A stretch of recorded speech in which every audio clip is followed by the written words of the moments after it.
Okay, sir. So this is the question. Like, many times when missionaries, we hear that missionaries die.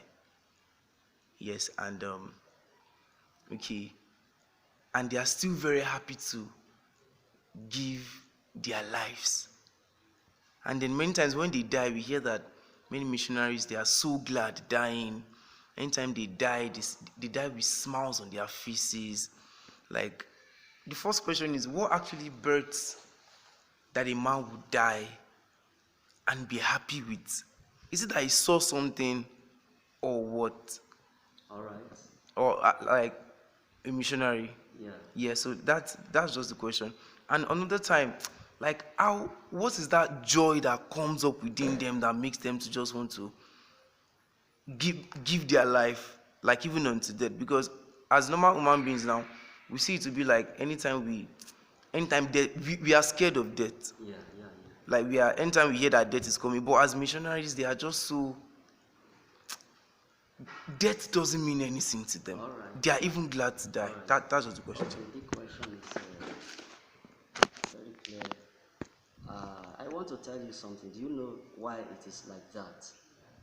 Missionaries, they are in the center of God's will for their lives. That is number one. Missionaries, they are in the purpose of God for their lives. Number three, the heartbeat of God is what they are doing, and they are into the business and venture of God. So that glorious home, that heavenly home, is their joy. They have already laid their life on the altar. They have already laid their life on the living altar. Are you getting it? And they don't fear death, because in the book of Colossians chapter 3 tells us that our life is hid in Christ with God. Colossians chapter 3 verse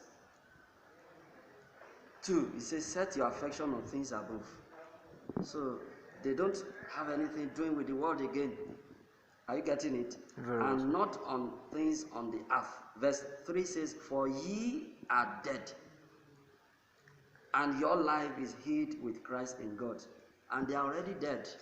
So if you want to be a missionary for God, the first thing after your salvation, you must have signed a death warrant with God.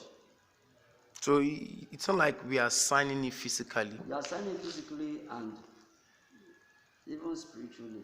You have put your life in His hand. You have put it in the hand of God, because your life is hid with Christ in God. It's like someone banking, giving your money to a banker.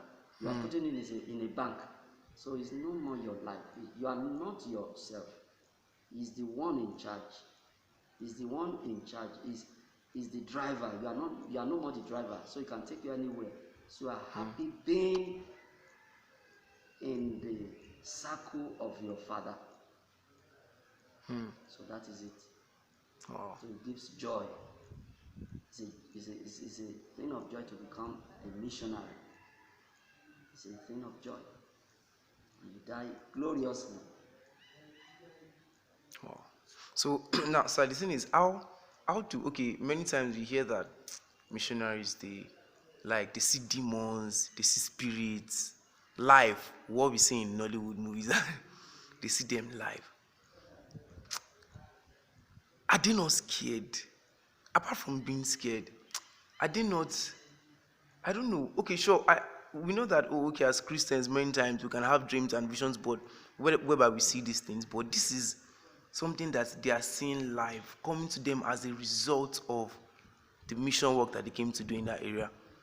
So, like, what's that thing that actually keeps them going? Like, even after they sleep tonight, they see demons actually come to wake them up. They see pythons coming to lots of persecutions around them, and they are still going.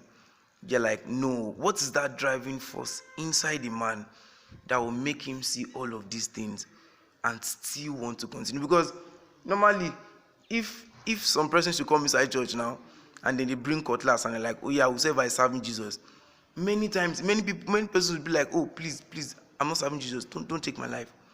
But then missionaries see more deep things and they still keep going. Thank you. The answer to this question is still in the scripture. I told you in Habakkuk chapter 2, verse 2, it said, the Lord answered me and said, write the vision and make it plain upon tables, that he may run that readeth it. Number one thing that makes a missionary to keep going is the vision. Is the vision. And don't forget, drive is fueled by vision. You drive. What makes you to drive to your destination is the vision. Now, what makes it more meaningful is the fact that the God of the missionary says, lo, I am with you always, even unto the end of the age. Always, in the original King James Version, put it always. It means all the way. So he has never left missionaries. He will always be there. The presence of God is real even in the missionary venture than in the cities. Okay. So That's why how miracles happens. Miracles happens. Raw miracles. So God will never leave his missionaries. so the miracles happens because of our submission to God. Yes, dedication, sacrifice, submission to his will.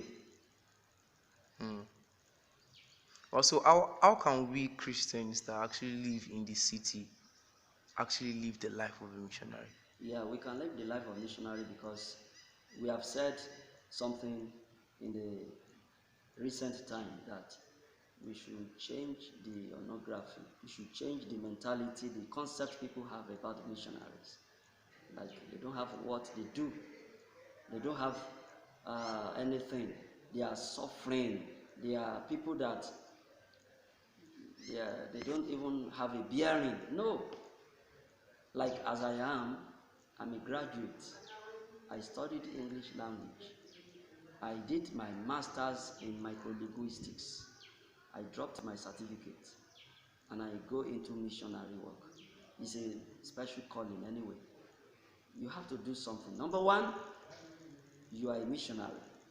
You have to see yourself first as a missionary. How? After your conversion, you have given your life to Christ. You are a born again Christian. You have to see yourself as a missionary. Then every unsaved person is a mission field. Every saved person is a missionary. That is it. Then you don't have to have that mentality that missionaries are suffering.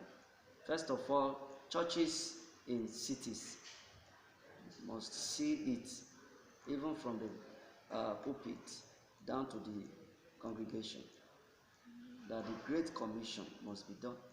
And we have roles to play. You are a teacher in a school. See your learners as your mission field. You are a lecturer in higher institution. See your students, and you are Christians, as a mission field. You are a CEO in an office. See the unbelievers around you as a mission field. If you can go to that extent, we will change our mentality, orientation, that every area is a mission field. And we have to do the work of our master. Thank you. Wow, thank you very much, sir. Yes.